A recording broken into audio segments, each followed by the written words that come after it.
And today we're going to be presenting our presentation on postmodernism. What is postmodernism? Postmodernism is an artistic movement that came about in the 20th century after the era of modernism. During the time, World War II was ending, in which the authors began to shun meaning and go against modernism ideals. Similar elements to modernism, there are similar elements to modernism, but embraces the ideas of fragmentation, provisionality, or incoherence. Postmodernism also uses parody and satire as well as magical realism. Postmodernism also rejects Western beliefs and is suspicious of profound truths. So some history of postmodernism, like Nelly had mentioned, it does include something called pastiche, which is like a parody, but instead of mocking it, it kind of pays homage to the work. But yeah, let's start off from the very beginning. It is from the 1950s to the 1990s, peaking in the 60s. After World War II, it does take place after World War II, people had begun to question their security, and society was changing because of the impact of social theories such as Marxism, postal migration, new technology, and a power shift considering it was coming from Europe to the United States. It rejects boundaries between high and low art. It goes as far as to mix up the two, mixing in genres. Like I said, practice pastiche. Some of the characters or subject of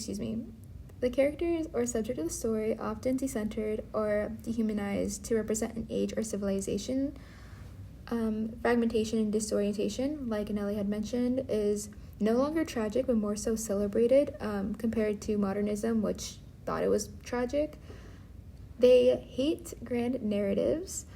They feel like grand narrative silences, hides, and negates contradictions, instabilities, and differences in any social norm or social system.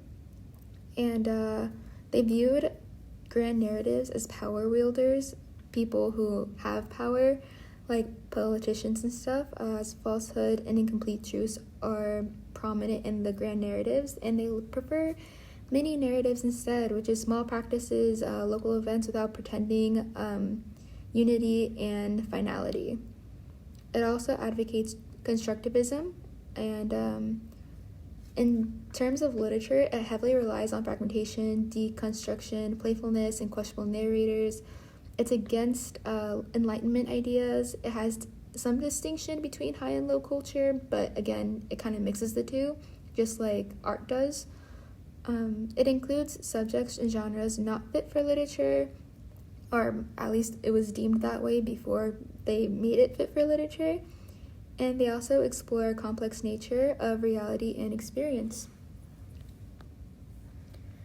So, some more of American literature since 1945. The section covered new readers, writers, and heroes, literature in American media, experiment and play in the 20th and 21st century literature, and literature now.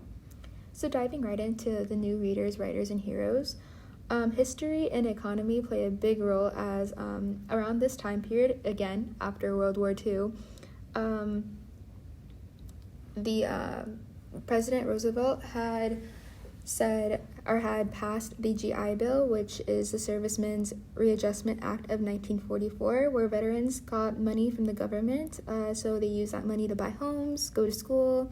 It was towards tuition money that they had up to 4 years, and it got so popularized that about 49% of students in college are veterans, which is basically half of the student body.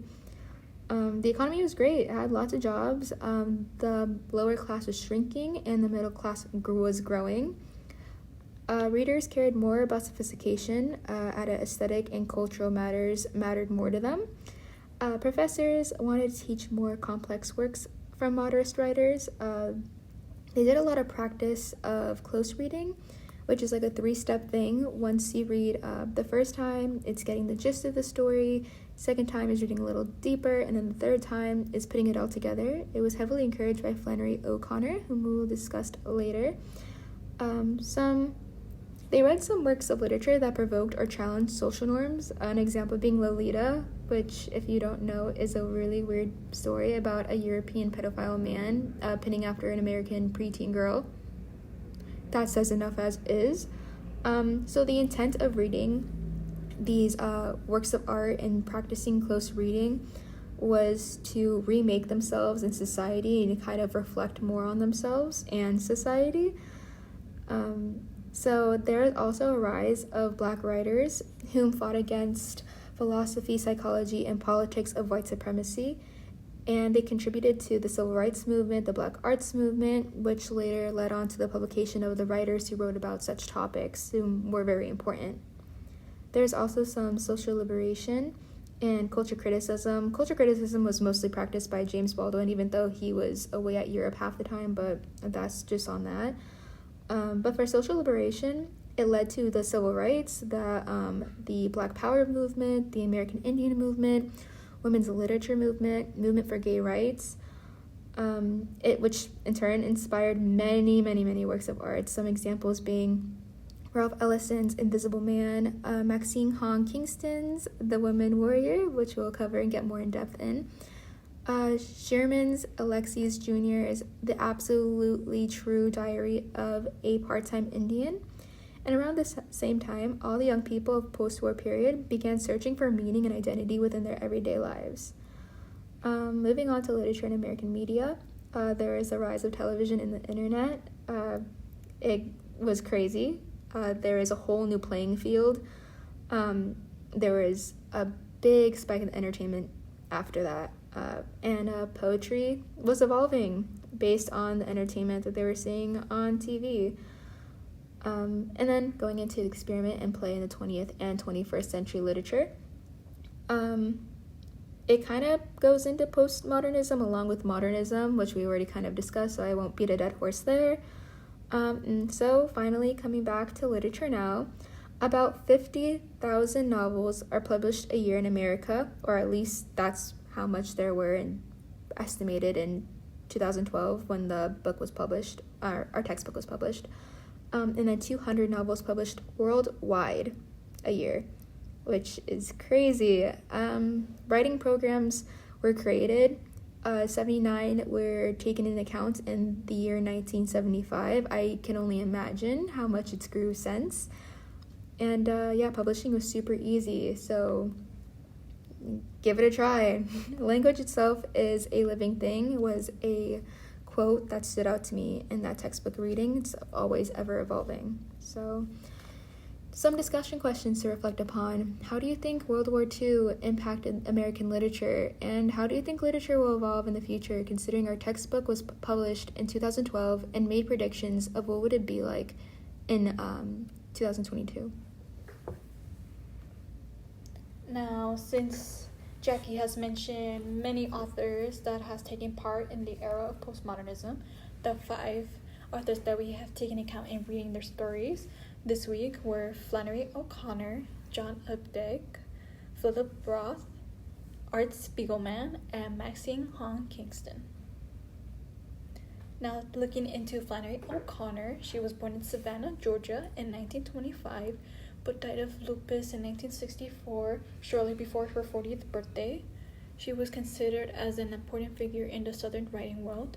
She was an early graduate in the Iowa Writers' Workshop, earning her MFA in 1947. She had claimed the textbook Understanding Fiction by Kenneth Brooks and Robert Penn Warren as her quote-unquote Bible. And she wrote Christian realism, and most of her works were dark comedies, drawing irony towards her villains and heroes, as well as from her own condition. And she has published 2 novels and many stories, including the one we have read this week, Good Country People, and the one I have personally read, A Good Man is Hard to Find. Looking into the summary of Good Country People, it starts off with Miss Hopewell and Miss Freeman discussing about their children to each other, almost like a rivalry type of thing to discuss among themselves on whose child is better, considering that Miss Freeman's daughters seem to have more of the light put together than Miss Hopewell's daughter Holga. And the day before this conversation took place was a Bible salesman, which was named now Manly, has appeared upon her doorstep. And upon talking about the Bible, about selling the Bible, Manly used certain words to Miss Hopewell, like pulling her heartstrings in order to gain her trust, as in mentioning that he lived in the country, and how he also had a heart condition, which is similar to Joy's, and which Miss Hopewell invites him into dinner, in which he agrees. And during that time in dinner, afterwards, it seems Holga and Manly really hit it off well. And the next day, Holga leaves her home in secret in order to meet with Manly. And upon being flirty and going up the hill, they went on top of the barn, and Manly gets Holga to admit that she loves him. And upon doing so, trying to prove her love to him as to letting him have her prosthetic leg. And towards the end, Manly reveals that he wasn't who he said he was, and stole Holga's prosthetic leg and ran away to never be seen again. Now, looking into discussion questions, what is the significance of O'Connor giving the characters names with meaning, such as Hopewell, Freeman, Glycerin, and Caramel? And do the characters have a way of determining who really is a good country people? What is the reasoning for Manly stealing things from people through his fraud business of selling Bibles? And lastly, this is like a fun question if you also want to read A Good Man is Hard to Find. What is the author's intent of making the characters from both good country people and A Good Man is Hard to Find believe someone is genuinely good when in reality they are not? So, John Updike, he was born in Shillington, Pennsylvania in 1932. He graduated, Nellie, help me out. Summa cum laude, which is Latin for highest honor. From Harvard in 1954. He left New York City after working for The New Yorker to live in Ipswich, Massachusetts, author of many novels, stories, and poses alongside 8 poetry books and a play. Uses material items such as clothes, houses, food, and landscapes in his work to bring color into the spirits of the characters by showing what they are bound to in their lives. Similar to O'Connor, Updike used irony in his writing and professed a Christian belief. So, separating. Wow, what a story. So, in case you didn't know, Separating is actually a story. It's a part of a series, the Maple Stories. I think there's a collection out there somewhere. If I can recall correctly, I think it's like a 3-parter, and we're reading the second part of it. So the first part is when Richard and Joan are newlyweds, and they're kind of adjusting to their life together. This is the second part, which is Separating, where they're announcing their separation. And then the third part is when they're taking care of their grandchildren years after the divorce. So that's a fun little tidbit.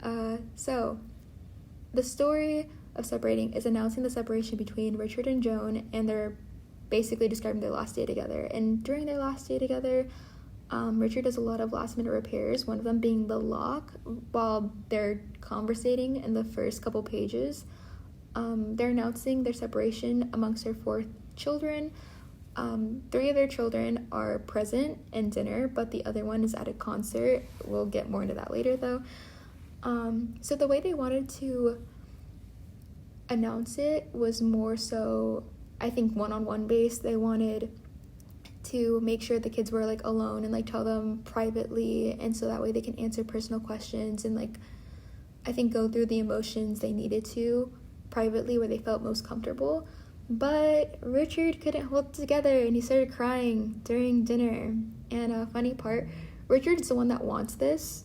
In case anybody's like questioning and they didn't know who initiated it, Richard wanted it. You want to know why? He had a mistress. Let that sink in. So anyways, he had the balls to cry, and the mom was like, okay, heck, the jig is up. And she said, okay, children, we have things to tell you. We're separating. And the kids, for the most part, one of the girls were like upset, the other one was kind of quiet, and then like the boy who was like 16 was really upset, took it as far as like storming out to where Richard had to go out and approach him and find him and bring him back home. And they kind of talked about how he hates school and he hates his professor and yada yada yada.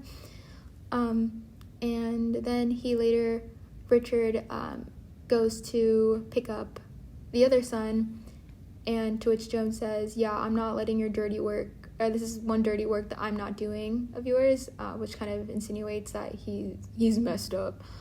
So when he goes to pick him up, he breaks the news. He takes it very calmly, but he kind of goes to his room immediately when they do get home.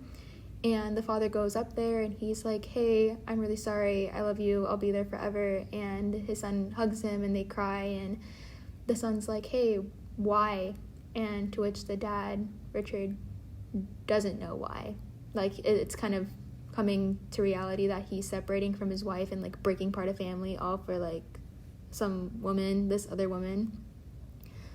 Yeah, and then I actually did want to discuss the irony of Maple's being their surname. So Richard Maple, Joan Maple, because maple is a tree that's supposed to represent strength and I think either consistency or promise.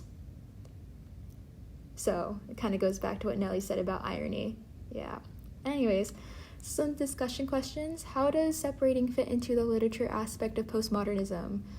Why did Richard feel so emotional about the fact that him and Joan were separating despite the fact that it was his idea in the first place, nonetheless his fault? Why do you think the gender norms were reversed in the situation when the mention of separating was brought up amongst the children? And then why did Updike intentionally split up the Maple stories? So, more Philip Roth. He grew up in Newark, New Jersey. A collection of stories, Goodbye Columbus, won the Mifflin Literary Fellowship in 1954. In his first novels, the influence of F. Scott Fitzgerald were shown. F. Scott Fitzgerald, by the way, is the author of The Great Gatsby, if that name sounds familiar. After his second novel, Roth moved from sober realism to the more extravagant writing in Portnoy's Complaint. Probably butchered that. As his writing progressed in his life, he moved to fantasy and more impersonations. Roth, throughout his works, emphasized invention and the use of the writerly self as a source for imagination. So, Defender of the Faith. It's a very teasing title. First off, it's super over the top as it kind of, I think, goes back to that parody, but it's not more so parody as it is pastiche. That kind of, it just highlights and focuses on, I think, over the top and defragmentation, decentralization to kind of bring back to the subject that they're really bringing back to of like Jewish and the Jewish religion. And I think it makes fun of how the Jewish characters are represented to be manipulative as like the stereotype of Jewish people are supposed to be, which I don't agree with, but the author plays into it for sure. So, brief rundown of the story. Nathan Marks is a Jewish non-commissioned officer whom is the narrator. He serves as a mediator between his American supervisor and his ethnic subordinates. Three of the ethnic subordinates being Grossbart, Halpern, and Fishman. Grossbart, though, is definitely the one who does a lot of the manipulating, though, as Grossbart manipulates Marks based off of their shared heritage, as they are all Jewish, to get special privileges along with the two other boys I mentioned prior. So some of the privileges included being excused from cleaning due to their mass that they have Friday nights, which is when they're supposed to be cleaning, but they get excused from it. And Marks actually goes ahead and joins the service and kind of watches the boys. And Grossberg you can kind of see, he might be Jewish, but doesn't practice the religion as closely as others may. And then it goes into the special leave. So, well, actually a little like before that, special leave, there is a part where Grossbart wrote a letter pretending to be his father and sent it to somewhere to where it got up high enough, and it basically is him saying that since he's Jewish, he needs like a special diet, which is a very valid, and he argues later like, oh well, I was asking for the two Shire boys whom like are scared to say something, like they always throw up their food. And Marx later says like, hey, that's not that's not right. Like, you're completely playing into this. Like, I know for a fact that you wrote this and, like, not your dad. So he later writes another letter following up saying, never mind, my son's fine. He said he's fine making a small sacrifice for the sake of his country. Thanks to Nathan Marks, his sergeant, telling him and directing him otherwise. And even though Marks is, like, against it, he kind of likes the ego stroke, so he kind of lets it slide, which later leads on to the special leave when Grossbart says, hey, thanks for everything. So far, my aunt is invited me over to celebrate a Jewish holiday that had already passed and would make me dinner based on the Jewish holiday. And Marx said, no, you can't go, and they have a back and forth argument. Marx ended up writing him a pass under the terms that he bring him back one of the dish that he requested from his aunt, and he said, like, yeah, okay, cool. And he left, ended up coming back because he was trying to bring Halpern and Fishburne along, so there's 3 people going instead of the one original pass. So Marx also gets in a tidbit saying, what the heck, I only gave you one. And then he ends up being a pushover, and he writes all 3 of them a pass. So later that night, when Grossbart comes back and Marx is expecting his fish dish, he gives them a Chinese egg roll instead, and he's like, are you joking? Your aunt made this? And he's like, yeah, actually, I read that letter again, and she said next week, and I just misread it. And he gets livid, because, like, you know, he's put up a lot at this point. He grabs him by the shirt, and he's just like, are you joking? Like, you're upsetting me, you're completely manipulating me, you're probably not even, like, Jewish, are you even Jewish, you know, kind of starts throwing accusations at him, and he's like, hey, you gotta chill out. And eventually they part ways, and he's still being Marx is very, very upset. And the next day, I think later on, he finds out that Halpern and Fishburne are being sent to the Pacific, where it is not favorable duty assignment. And he saw that Grossbart got out of it, even though Grossbart previously had requested that he wants to be out of it, and Marx said, that's above my power, I can't decide anything, and he ended up being off of it. I'm not sure off of sheer chance or just because he pulled some strings, but it upset Marx so much that he went ahead and made a call to where he got Grossbart on that unfavorable duty list, and Grossbart comes to confront him and is like, what the frick, are you joking? Like, that, you basically sent me to my death. To where Marx is like, yeah, okay, whatever, leave me alone. So, definitely a very, very lengthy story. I feel like I did not summarize it justly, but that's a very, very boiled down version of it. It commented heavily on the narrator, and I think a lot of it had to do with self-hatred and self-reflection, and you can take that as you will, as again we'll touch upon the discussion questions. Who do you think is a defender of the story and why?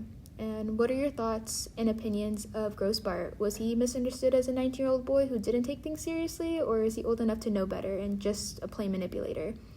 And finally, why do you think Marx hated Grossbart since they met? And now we're going to head into Art Spiegelman. He was born in 1948. He was a college dropout, and his first work was a cartoon humor making stickers with bubblegum in an attempt to parody novelty companies. Even though his writing style of stories wasn't in a traditional sense, he wrote his stories through comic panels. In 1970, Spiegelman moved from New York to San Francisco and decided to tackle cultural themes of his Jewish past through his comics. In 1992, Moss was awarded a prestigious Pulitzer Prize, in which we also had the chance to reading this week. Now looking into the summary of From Moss, it starts off with Valdict telling his son the continuation of his story after he and his wife left Shrodula. After that, where they left off was when they were hiding out in a barn, and then the next day they encountered another acquaintance who suggests that they hide out at Miss Kaka's farm as long as they paid for it. And as time passed, Veldick meets a nice woman who offers them to stay at her house with her son for the time being, which they did. And during the time that they spent and they got to get a little close with the woman and her son, they were unfortunately forced to leave due to the fear that the Gestapo would find them there. And while they were trying to look for another place to stay, they encountered another acquaintance that mentioned they knew people that have smuggled other people in Hungary, in which Valdik also wanted to know who these people were.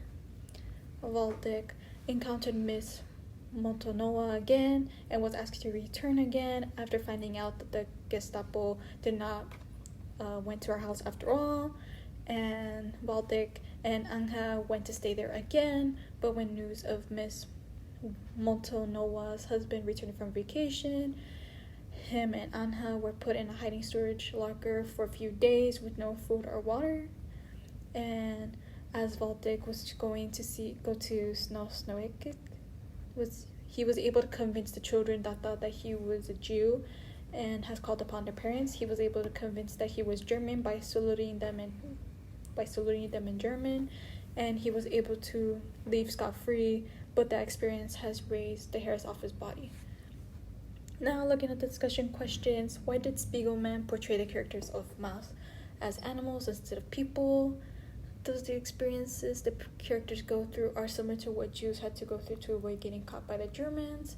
And lastly, how did Spiegelman's comic panels appeal to readers even though he does not write them in words only? Maxine Hong Kingston. She was born in Stockton, California. She graduated from UC Berkeley in the 60s, and she wrote her most famous work, The Woman Warrior, from her debut novel. She wrote with the emphasis on her heritage as a Chinese American. Now, moving on to the summary of The Woman Warrior, we have read a short extra from the book The Woman Warrior, which is called The No Name Woman, in which the full book of The Woman Warrior has 5 chapters, which talks about 5 different women, which one of them we're discussing right now: the No-Name Woman, the female warrior Fu Mulan, the Brave Orchid, which is Kingston's mother, the Moon Orchid, which is Kingston's aunt, and lastly, Kingston herself.